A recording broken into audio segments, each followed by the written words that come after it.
Vale, pues esta era la clase que se supone que era para el jueves. Entonces, pues vamos a tener un pequeño repaso de bases. Entonces, bueno, ya habíamos visto que a la base estándar le poníamos E1, E2 hasta EN, ¿no? Y con letra en negrito porque así nos evitamos poner las flechitas, ¿no? De vector. Es nada más de la notación de, ahora sí, de las notas y de la presentación, pero ustedes pues pueden poner la que ustedes quieran. Si lo hacen uno a mano, pues es más práctico o distinguible hacerlo con la flechita, ¿no? Entonces, ya que tenemos una base, podemos escribir a cualquier vector de un espacio vectorial como elementos de la base.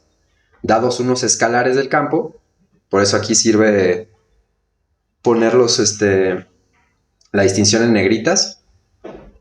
Y entonces un vector en la base beta lo podemos ver como B1, el escalar B1, como con el primer elemento de la base, el segundo escalar de 2, bueno, el escalar B2 con el segundo elemento de la base y así.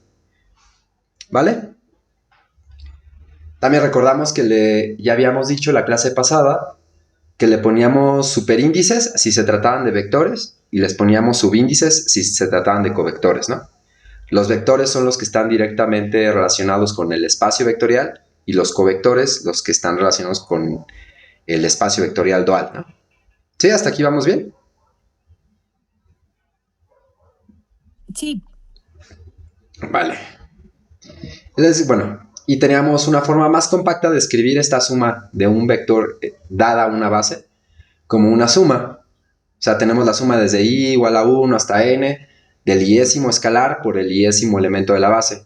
Y usando la convención de índices repetidos de Einstein, significa que si tenemos índices repetidos, hacemos la suma por esos índices, ¿no? Por todos los valores que puedan tomar esos índices. Y los recalco, ¿no? Siempre y cuando sean repetidos. Entonces, este B y I significa que esta misma suma. ¿Sí? ¿Algunos de ustedes ya está familiarizado con la notación de índices repetidos de Einstein?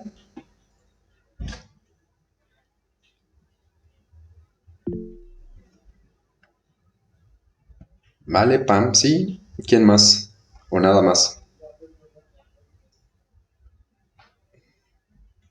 Vale, entonces pues ya no les debería causar tanto ruido, ¿no? Sí, pues es solamente ¿cómo se llama?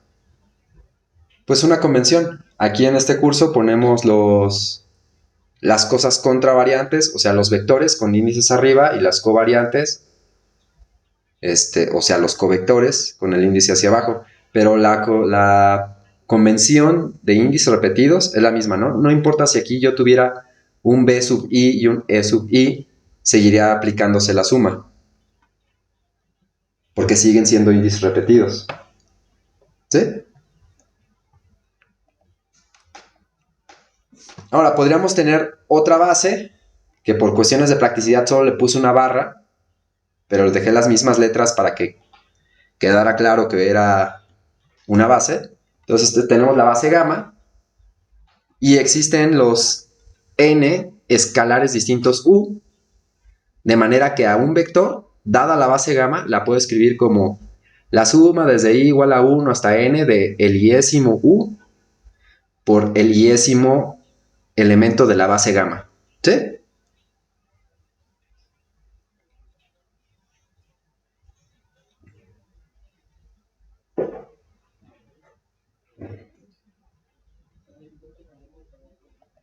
Va.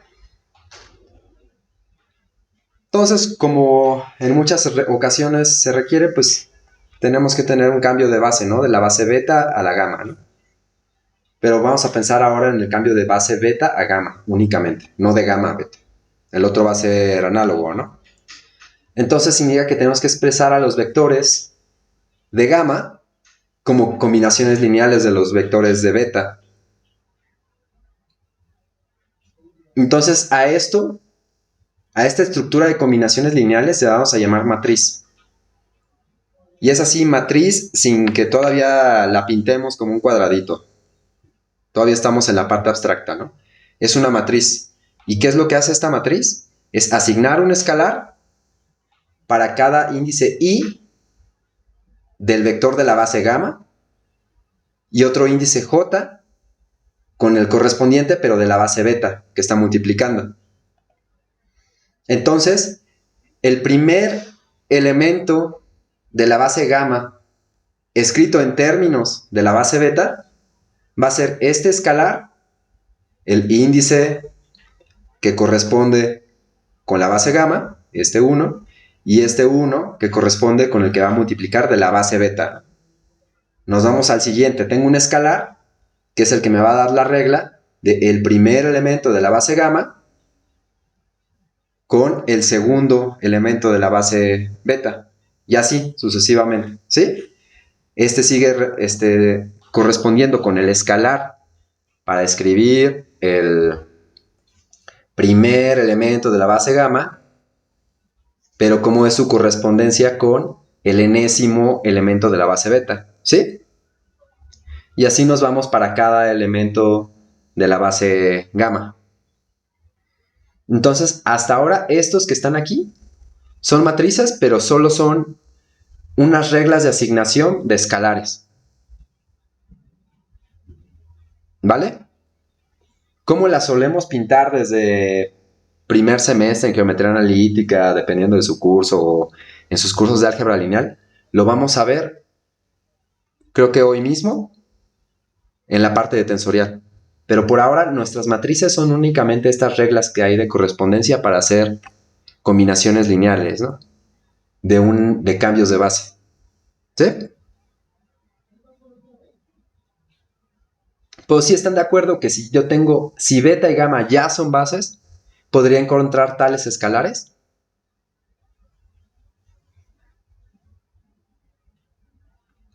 Va. Entonces, bueno, la matriz, las reglas que me dan cómo cambiar de base son estos escalares A y J y los represento como T, es una transformación que va a escribirme a las cosas que están en base gamma en términos de base beta, ¿no?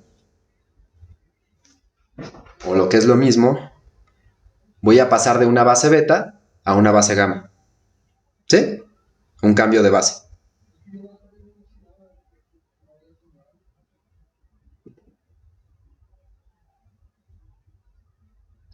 Ok.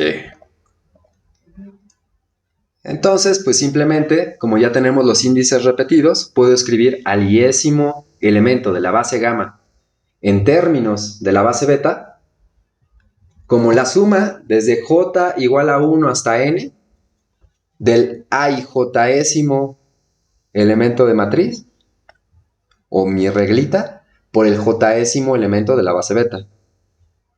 ¿De acuerdo? O sea, aquí ya estoy usando la regla de índices repetidos. Vale.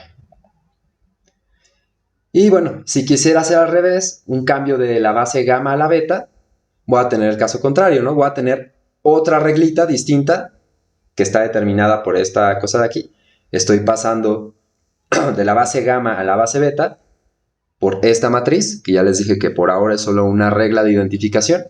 Entonces, al iésimo elemento de la base beta, escrito en términos de la base gamma, va a ser la suma desde j igual a 1 hasta n de el ij de la regla que estamos poniendo por el jésimo elemento de la base gamma. ¿Sí? Era la parte en la que era completamente análoga. Vale. Entonces, bueno, vamos a pensar en un covector, o sea, un elemento del espacio vectorial dual, en un vector. Voy a pensar en n escalares en el campo y voy a pensar en la base beta, que sea la base estándar.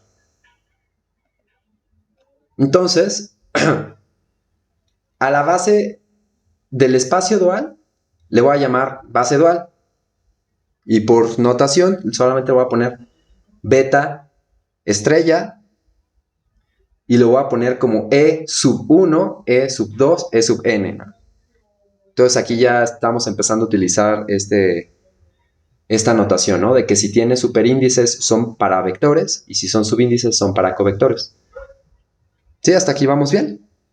Solo le estoy poniendo una forma de escribir a los elementos de la base del espacio dual. ¿De acuerdo?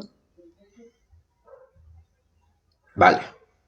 Entonces yo puedo definir que el covector aplicado al iésimo elemento de la base beta, o sea, del espacio vectorial, lo voy a denotar como phi i. ¿Sí? Recordando que el espacio dual es el espacio de todas las transformaciones lineales que van del espacio vectorial al campo, ¿no? Entonces, este phi i es un escalar que está en el campo, ¿de acuerdo?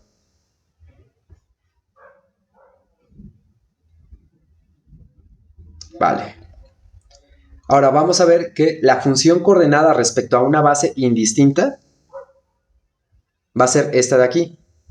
O sea, que el iésimo elemento de la base del dual aplicado a un vector,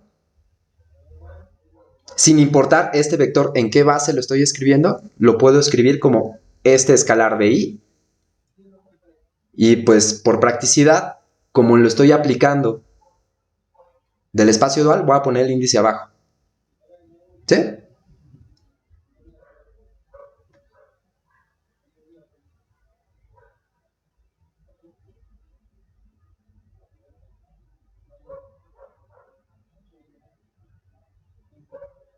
¿Sí? ¿Sí estamos bien?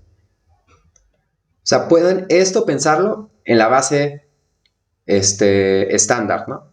Entonces, el E sub I aplicado a B va a ser lo mismo que el E sub I aplicado a los BIs por los E super I. Pero toda esa función lo voy a poner solo como un escalar BI. ¿De acuerdo?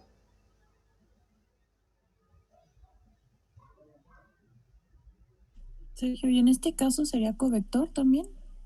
¿Cómo? ¿Y en este caso también sería covector? Pues son escalares.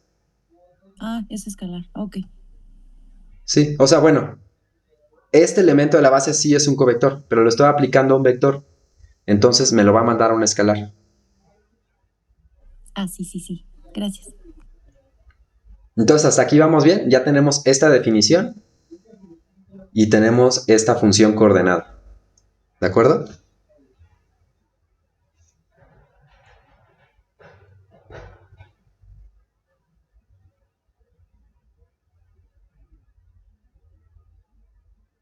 Ok. Esa función no se vuelve la componente correspondiente Si estás en al... bases de estándar, sí, y ese es justo el chiste. O sea, aquí me estoy saltando varios pasos. Espero que ustedes, si les interesa, lo resuelvan. Ya estoy poniendo los pasos importantes. Pero ustedes podrán comprobarlo solo con lo que está en esta diapositiva. Todavía me falta otra oración. Pero justo va a ser cuando escribo a este vector en términos de la base estándar, sí va a ser el mismo escalar con el que hago las combinaciones lineales de los elementos de la base estándar. Y sí es como un tipo de proyección.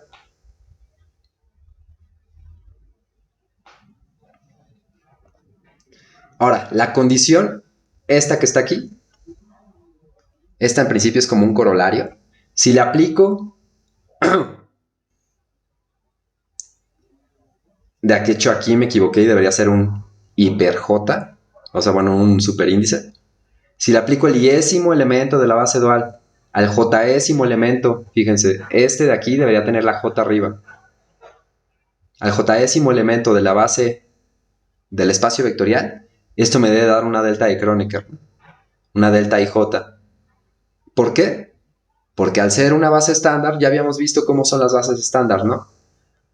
Tanto el iésimo elemento de la base normal, o sea, del espacio vectorial, como el iésimo elemento de la base del dual, solamente puede tomar valores de 1. Con estas dos condiciones, solamente puede tomar valores de 0 y 1. Y tomaría el 1 cuando los índices son lo mismo. ¿Están de acuerdo? Sí. Y entonces, con este desarrollo, que me estoy saltando algunos pasos, pueden ver que si aplico un elemento del dual a un vector, Este lo puedo escribir como esta combinación de vectores de la base dual aplicados al vector. O lo que es lo mismo, que mi función del espacio dual, mi covector, es igual a la combinación lineal, la suma desde i igual a 1 hasta n, del fiésimo, que es un escalar, del fiésimo escalar, por el iésimo elemento de la base dual. ¿Sí?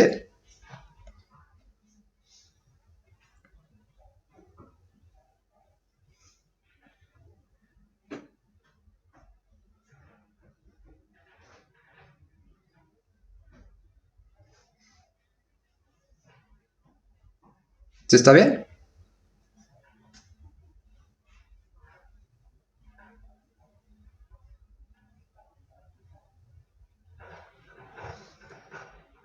Vale. Entonces vamos a ver fundamentos de espacios métricos. Entonces ya habíamos platicado de esto en prueba, ¿no? Es importante tener una diferencia entre una colección y un conjunto, ¿no? Entonces en una colección no importa el orden de sus elementos, pero sí la multiplicidad de cada uno, ¿no? Y una colección y un conjunto pueden tener los mismos elementos, pero en la colección alguno de esos elementos podría repetirse alguna vez más, ¿no? Eso creo que sí quedó claro la parte de probabilidad. ¿Sí? Entonces ya podemos hacer la distinción entre colección y conjunto. O si quieren lo volvemos a ver. No hay problema.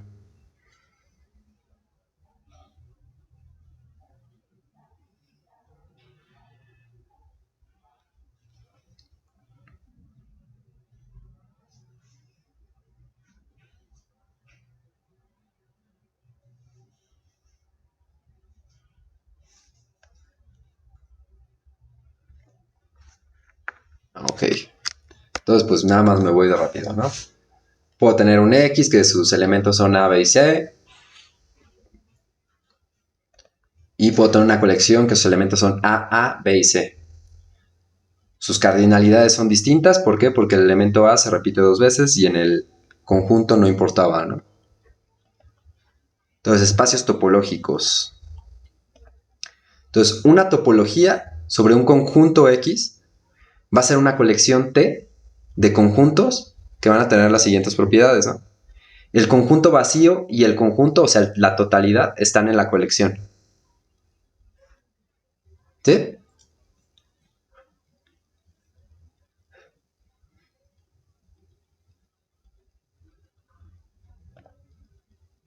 La unión de cualesquiera elementos de la colección también está en la colección. ¿Vale?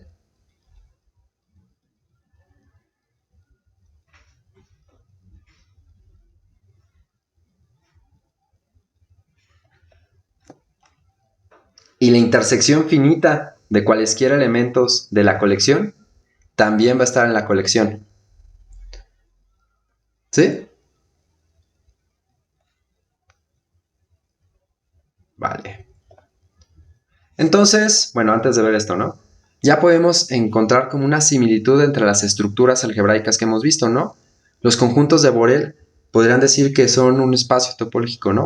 Bueno, forman una topología. Todavía no vemos lo que es un espacio topológico. ¿Sí? ¿Sí estarían de acuerdo con esa afirmación?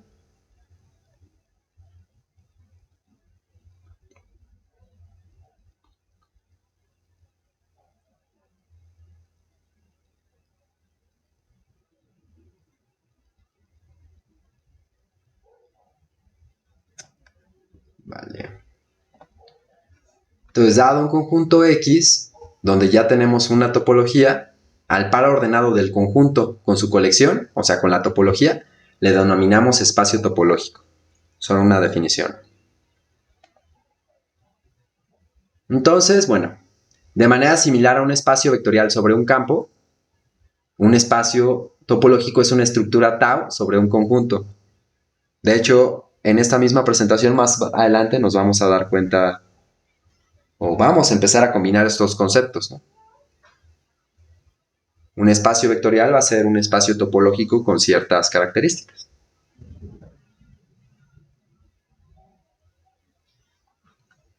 ¿Sí?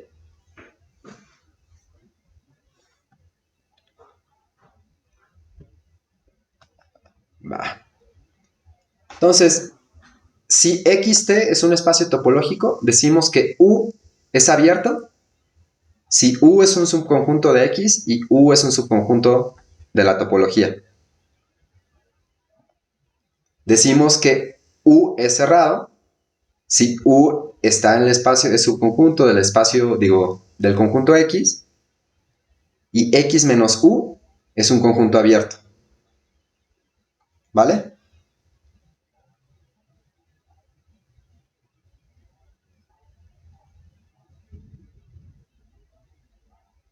Entonces aquí viene el chiste de cálculo 3, ¿no? Podemos tener conjuntos que son abiertos y cerrados al mismo tiempo. ¿Alguno de ustedes puede darme un ejemplo?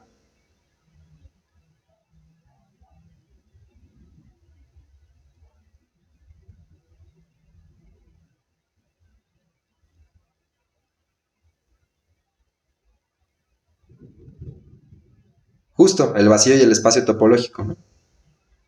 Más bien, el conjunto X, ¿no? Que el espacio topológico es el par, ¿no? O sea, X y el vacío son conjuntos que son abiertos y cerrados al mismo tiempo. O no conjuntos, abiertos y cerrados a secas, ¿no? En topología. Ahora tenemos un teorema, ¿no? Si tenemos al espacio topológico XT, va a cumplir lo siguiente. El conjunto vacío y el conjunto X son cerrados. También lo que acabamos de decir en los comentarios. Las intersecciones arbitrarias de cerradas van a ser cerradas. La unión finita de cerrados también va a ser cerrada.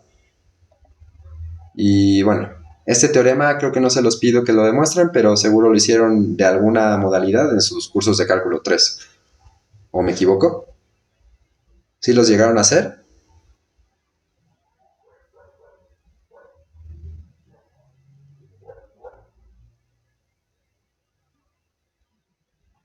Va. Entonces, dado un subconjunto S del conjunto X con espacio topológico XT, definimos al interior de ese subconjunto como la unión de todos los abiertos en S. Y lo vamos a denotar como ese circulito, ¿no? Interior de S. ¿Vale? Y la cerradura de S, poniéndole S barra, la definimos como la intersección de todos los conjuntos cerrados. ¿Sí? O sea, siguen siendo definiciones, ¿no? Recuerden, para el interior es la unión de abiertos y para la cerradura es la intersección de cerrados. ¿Vale?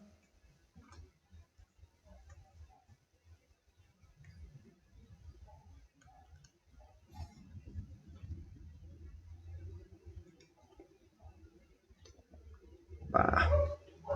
Ahora tenemos otro teorema. Este creo que sí se los pido en la siguiente tarea. Si tenemos el espacio topológico XT y un subconjunto de X, entonces el interior de S va a ser un subconjunto de S y a su vez S va a ser un subconjunto de la cerradura de S. Y con estos casos particulares, ¿no? Si S es abierto, entonces el interior es igual a S, y si S es cerrado, la cerradura de S es igual a S. ¿Vale? Esta también seguro lo hicieron en sus cursos de cálculo 3.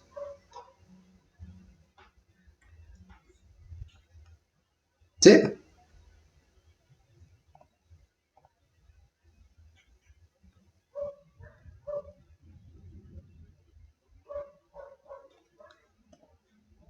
Entonces, pues vamos a empezar a hablar de bases, ¿no?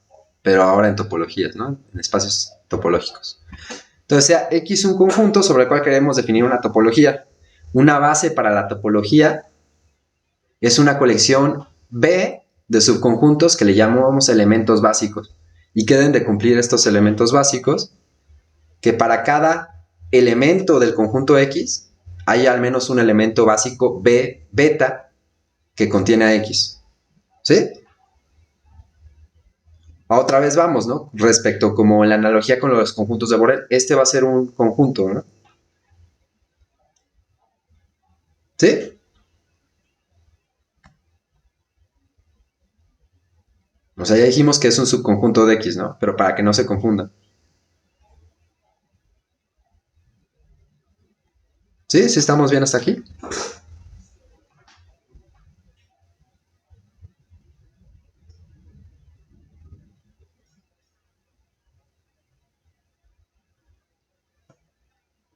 Vale. Y si X pertenece a la intersección de dos elementos básicos, o sea, digamos beta, digo B beta y B beta prima, entonces va a existir un tercer elemento básico, B beta doble prima, que va a contener a X. Y este B beta doble prima va a ser un subconjunto de la intersección de los dos elementos básicos, ¿no? ¿Sí?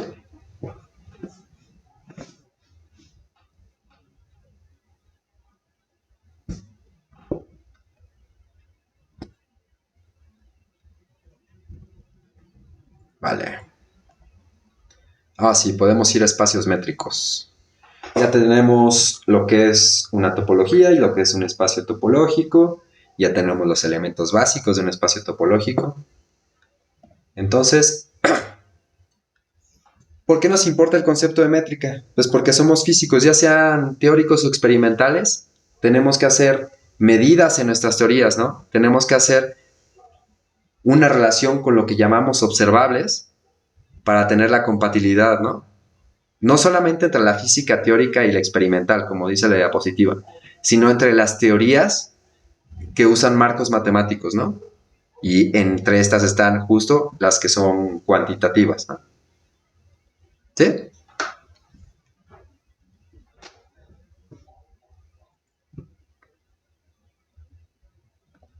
Entonces, una métrica sobre un conjunto va a ser una función que va el producto cruz del conjunto consigo mismo a los reales. Si quieren, pueden mandarlo a los complejos, ¿no? O a algún otro campo. Pero en nuestro caso particular, los mandamos a los reales. Porque nos interesan justamente cosas que podemos medir en la naturaleza. ¿Sí? ¿Y qué debe cumplir esta métrica?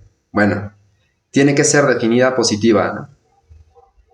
O sea, la métrica es esta función de distancia. Entonces, la distancia entre dos elementos del conjunto tiene que ser mayor o igual a cero. Y solamente es igual a cero cuando los dos elementos del conjunto son el mismo.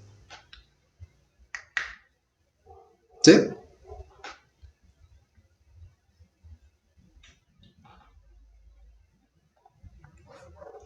Ahora, le vamos a pedir a la métrica que sea, vamos a decirlo así, ¿no? Que conmute con los argumentos, ¿no?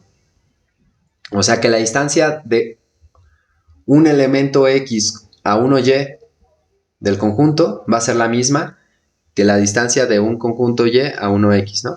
Para cualesquiera elementos del conjunto. Simétrica, justo, se me fue la palabra. Gracias, Fátima.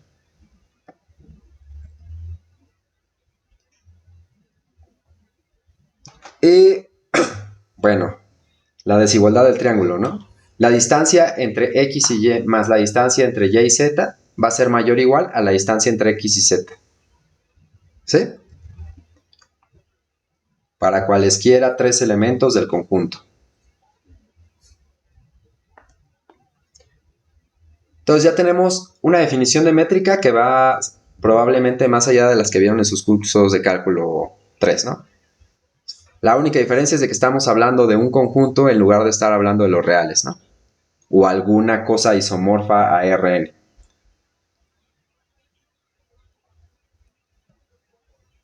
Ok. Y bueno, lo que ya les decía, ¿no? D es la métrica y digamos al D de XY a la distancia entre X y Y, ¿no? Ahora sí, regresando a las pesadillas de los primeros semestres, sea epsilon mayor a 0. Vamos a definir a la bola de radio epsilon centrada en X como este conjunto, ¿no? La bola, dada la métrica D, centrada en X, de radio epsilon, como los puntos Y, tal que la distancia entre X y Y es menor a epsilon. Entonces ya tenemos una bola de radio epsilon. Si tenemos a una métrica D en un conjunto X, La colección de todas las bolas de radio epsilon dada la métrica D es una base para la topología en X. Y a esa topología le vamos a llamar topología métrica inducida por la función distancia, ¿no?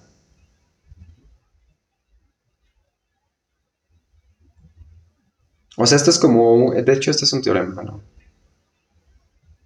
O siempre se me van las etiquetas que le ponen, ¿no? Si es teorema o corolario. ¿Vale? Esta sí no se los voy a pedir que lo demuestren, ¿no?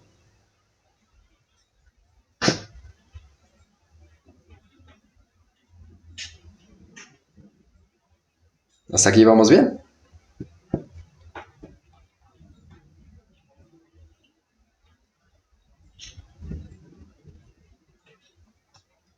Vale. Ahora, si T es una topología, decimos que el conjunto X es metrizable si existe una métrica D en la topología que induce una topología en X, ¿no? Y a este espacio topológico lo denotamos como XTD. En algunas ocasiones le ponen al espacio topológico X, D. Ya no le ponen la T de la topología, ¿no? Entonces le pueden decir el espacio XD.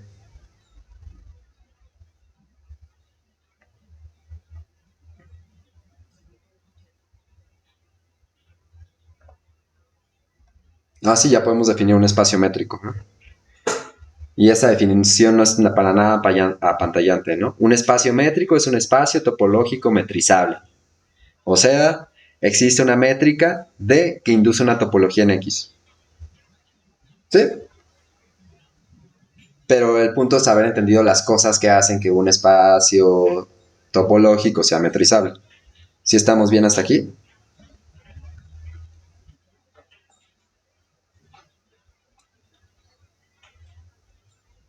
Vale. Ahora, un espacio normado. Ya vamos a regresar un poco con los espacios vectoriales, ¿no? Entonces, un espacio normado va a ser un espacio vectorial sobre un campo donde existe la norma. ¿Y qué es la norma? Bueno, dados dos vectores y un escalar, definimos a la norma como el mapeo que va de dos barras, este circulito de aquí que significa que le vas a poner un vector que va justo del espacio vectorial al campo, ¿no? Entonces, particularmente, podemos darnos cuenta que la norma va a ser un elemento del espacio dual, ¿no? Pero bueno, esta norma que cumple es no negativa. La norma de cualquier vector va a ser mayor o igual a 0. Es positiva en vectores no nulos, o sea, que la norma de un vector es igual a 0 si y solo si este vector es el vector 0, ¿no?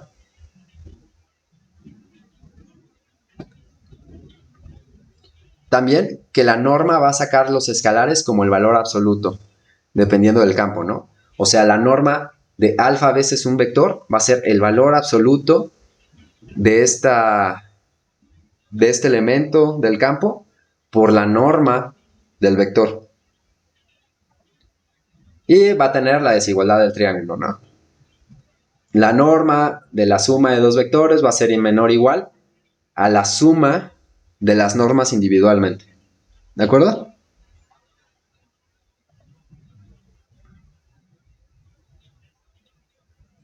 ¿Sí? ¿Está bien?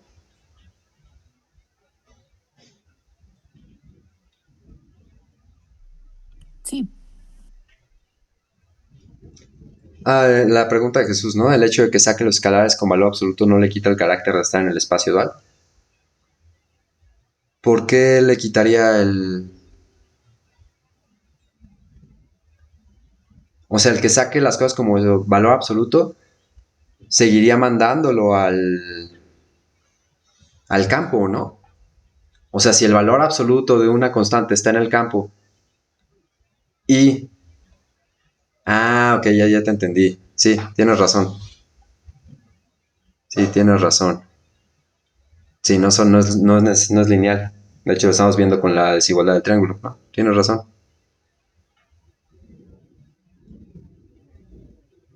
Gracias por hacer esa observación.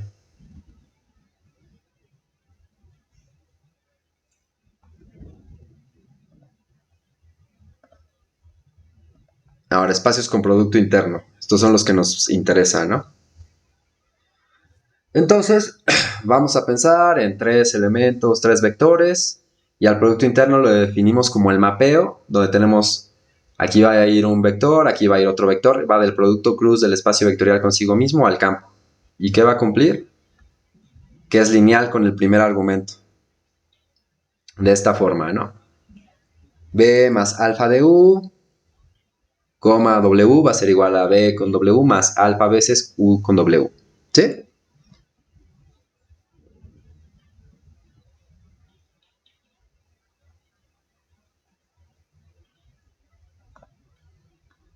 El producto interno es positivo definido, o sea, el producto interno de cualesquiera dos vectores va a ser mayor o igual a 0.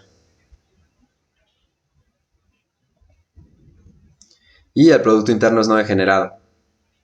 O sea, que si tengo un vector que es distinto al vector 0, pero el producto interno de un vector con ese vector distinto al 0 es 0, eso significa que el vector que no era 0 sí es el vector 0. O sea, más bien, sí. O sea, el vector b, que era justo el vector que no era 0, resulta ser el vector 0. ¿Sí? A mí me hace un poco de ruido la parte de positivo definido, porque, por ejemplo, en el producto punto, pues sí nos puede dar negativo, ¿no? ¿Cómo? Ah, ok, ok, ok, ok. Creo que No estoy justo seguro, pero ahí. esa definición no sería como consigo mismo, un vector Sí, consigo sí, mismo puede sí ser tienes positivo. razón. Ahí tengo otro error de dedo.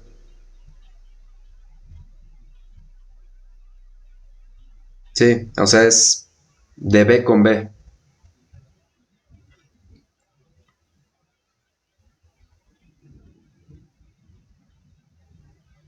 Sí, el producto punto es un tipo de producto interno y puede ser producto interno negativo, ¿no? Pero cuando es consigo mismo tiene que ser mayor o igual a cero. Sí, sí, entonces, ¿dónde está mi cursor? Este de aquí tiene que ser B con B, ¿no?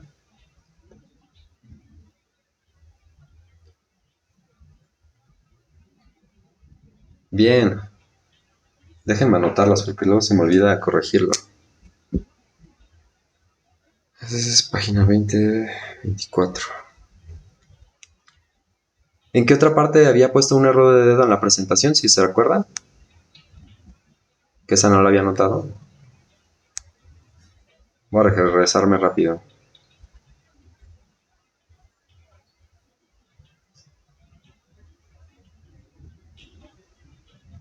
Ah, ya me acordé. Ese era casi al principio, ¿no?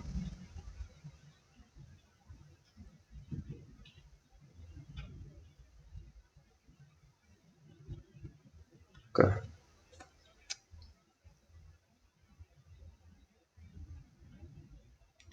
vale.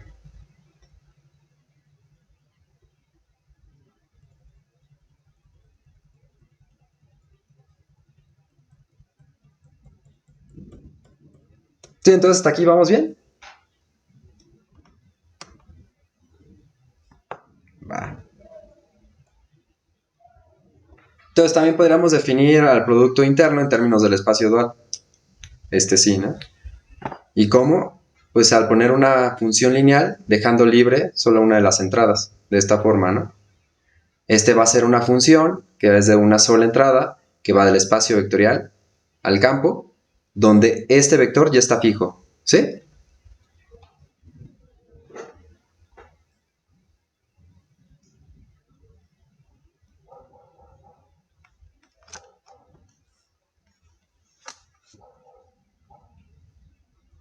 Vale. Sergio, yo tengo una duda. Sí, ¿qué pasó, Pam? Es que estuve viendo el otro día sobre espacios de Banach o Banach, no sé cómo se Ujú. pronuncia.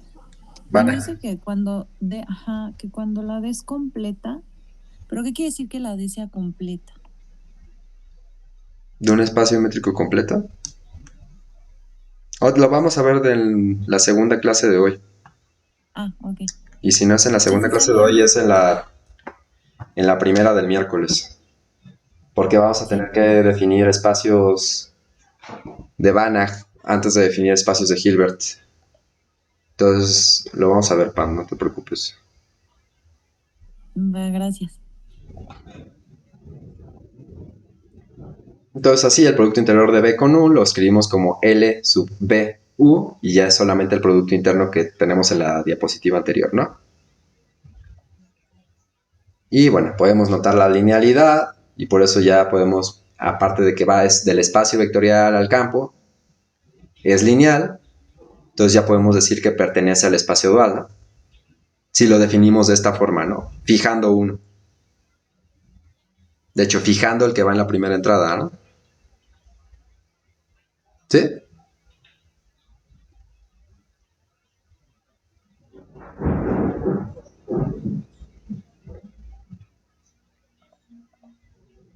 Vale. Ahora, si tenemos dos vectores del espacio vectorial y tenemos una norma y un producto interno, la norma puede inducir una función distancia, que le llamamos la métrica inducida por una norma, si esta función distancia la definimos como la norma del segundo vector de la distancia menos el primero, ¿no?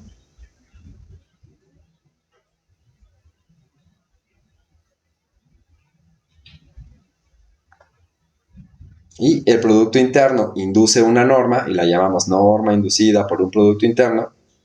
Si la definimos de esta forma, la raíz del producto interno de un vector consigo mismo.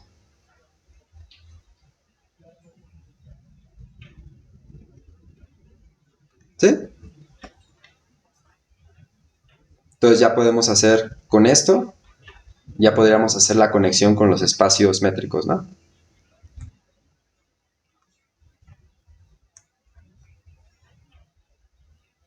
Si tuviéramos un producto interno, podemos inducir una norma y con esta norma podemos inducir una función distancia, ¿no? Y ya podríamos tener un espacio métrico.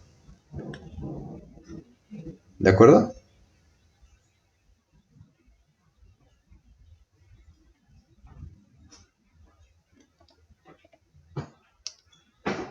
Entonces, bueno, aquí hay un ejemplo, ¿no? Podemos tener el producto interno usual, el producto punto de un espacio vectorial y podemos ver a un vector como una eneada columna y a un covector como una eneada fila.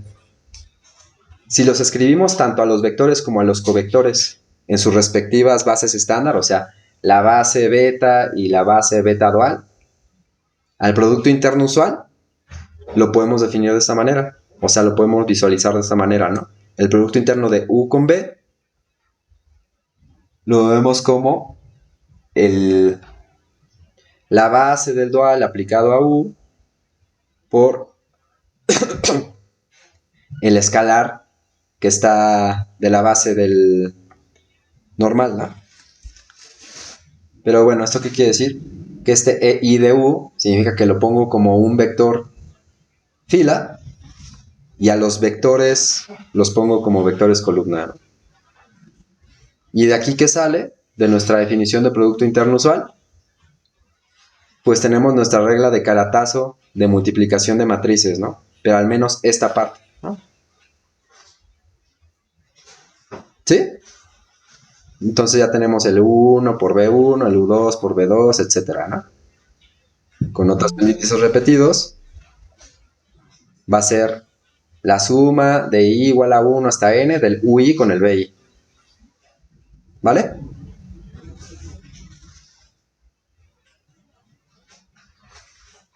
Entonces ya poco a poco estamos reconstruyendo nuestras reglitas para las matrices, ¿no?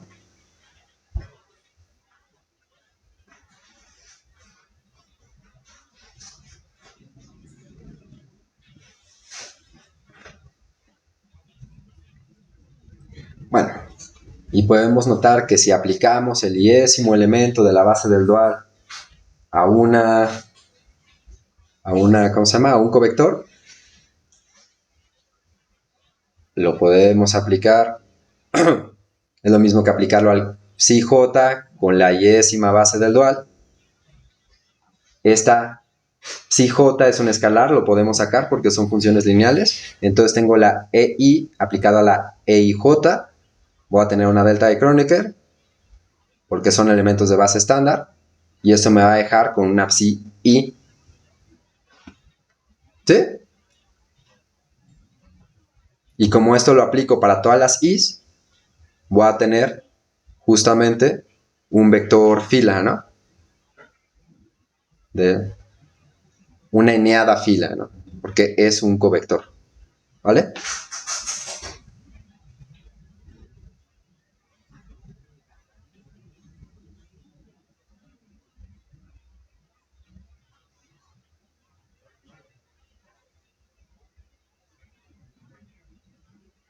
Justo, aquí está otro error, ¿no? Aquí sí estoy poniendo, sí está correcto el lugar de los índices. Porque este psi, bueno, este phi está en el dual. Y habíamos visto que lo puedo escribir como la combinación lineal de los elementos de la misma base.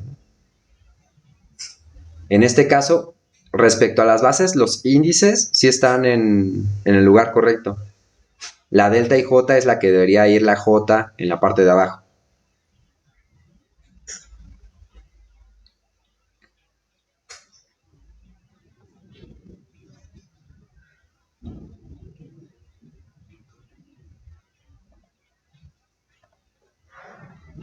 Entonces, bueno, ya haciendo esa observación del producto interno usual y vectores y covectores, podemos ver que el iésimo, ahora sí hablando de uno solo, el iésimo elemento de la base dual va a ser una eneada fila llena de ceros, excepto en la iésima posición.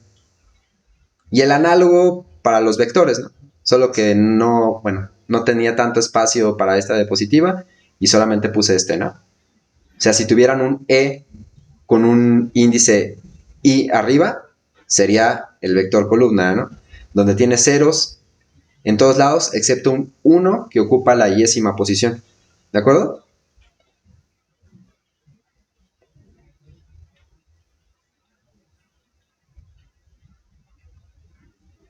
Y ahora sí, estos sí están en su posición correcta, ¿no? Entonces, ya que vimos de esta manera, podemos ver que el producto interno de dos elementos de la base estándar me va a dar como resultado una delta de Kronecker, ¿no? Al final de cuentas, la delta de Kronecker no importa tanto dónde pongan los índices, ¿no? Porque va a ser 0 o 1, ¿no? Y entonces, con este producto interno usual que ustedes ya conocen, pueden ver que los elementos de la base son ortogonales entre sí y unitarios, ¿no?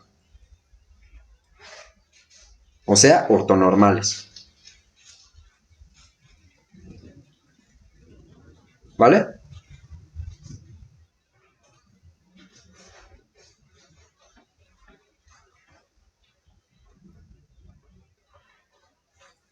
Entonces, nos tomamos un descanso de 5 minutos antes de la siguiente ronda de clase. Va.